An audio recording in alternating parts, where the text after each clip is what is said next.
సాధారణంగా పంచామృతాలు ఉంటే ఒక లెక్క నీటితో కలిపి నీరు, పాలు, పెరుగు, తేనె, నెయ్యి అని చెబుతారు. సరే, కొంతమంది పాఠాంతరంలో జలం ఎలాగో మనం అభిషేకానికి వినియోగిస్తూనే ఉన్నాం కదండి, అందుకని దానికి బదులుగా పంచదార వాడతారు. అదే చేశారు ఇక్కడ.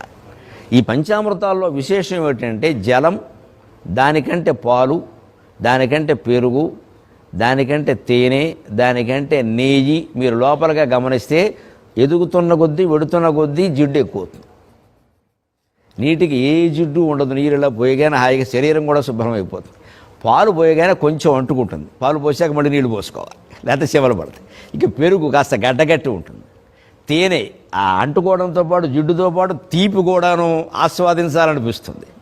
నెయ్యి అది దీపం వెలిగించడానికి ఉపయోగిస్తుంది. నెయ్యిని సంస్కృతంలో స్నేహం అంటారు, ప్రత్యేకం స్నేహబంధాలన్నీ. మనిషి తాను పెంచుకున్నటువంటి బంధాలు ఎలా ఉంటాయంటే ముందు జలంతో అభిషేకం. జలం అంటే శరీరతత్వం, నీరే ప్రాణాధారము అన్నారు. ప్రాణం నిలబడేది నీటి వల్లే. అంచేత జలంతో అభిషేకం చేస్తున్నామంటే ముందు శరీరం అనే బంధం ఏర్పడింది స్వామి అని అంగీకరిస్తున్నాం. అయిపోయిన వెంటనే పాలతో బంధం ఏర్పడింది. పాలతో అభిషేకం. పాలంటే ఆర్ద్రత, పాలంటే తల్లి తండ్రి. తల్లి పాలు తాగేగా మనం పెరిగాం.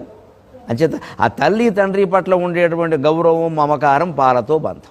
ఆ పైన వెంటనే కాస్త ముందుకు వెళ్ళేసరికి పెరుగుతో బంధం. కరడు కట్టిందంటారు, అదే సంసారం. కరడు కట్టేస్తుంది, గడ్డ కట్టేస్తుంది. కోయడం కూడా కష్టం, చాకు కూడా తెగవ. పెరుగు కాస్త గడ్డ కట్టింది బంధం. భార్య పిల్లలు ఏర్పడేసరికి కాస్త గడ్డ కట్టింది. తల్లిదండ్రుల బంధం కొంతకాలానికి కాస్త దూరం అవుతుంది. వారు వెళ్ళిపోవడమో మనం దూరం ఉండడమో జరుగుతుంది. భార్య బంధం అలా కాదు, కొత్తగా వచ్చింది. భర్త బంధమేనా అంతే.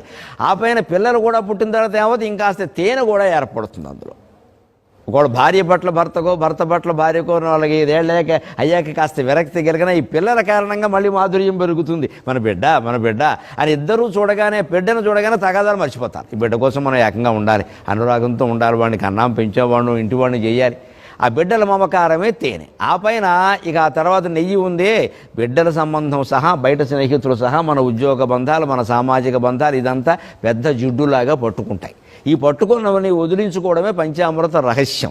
ముందు ఇవన్నీ దేనివల్ల వచ్చాయి? అందుకే అభిషేకాన్ని మీరు గమనిస్తే పాలు పోయగానే వెంటనే నీళ్లు పోస్తారు, మరి కడగాలి కదా. మళ్ళీ తేనె పోయగానే మళ్ళీ నీళ్లు పోస్తారు. నెయ్యి పోయగానే మళ్ళీ నీళ్లు పోస్తారు.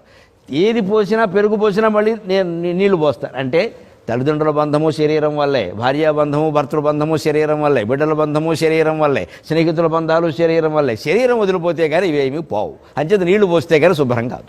అలే మూలాధార చక్ర అధిష్టాన దేవత అయినటువంటి గణపతి పంచామృతాభిషేకం ద్వారా మనం గ్రహించాలి.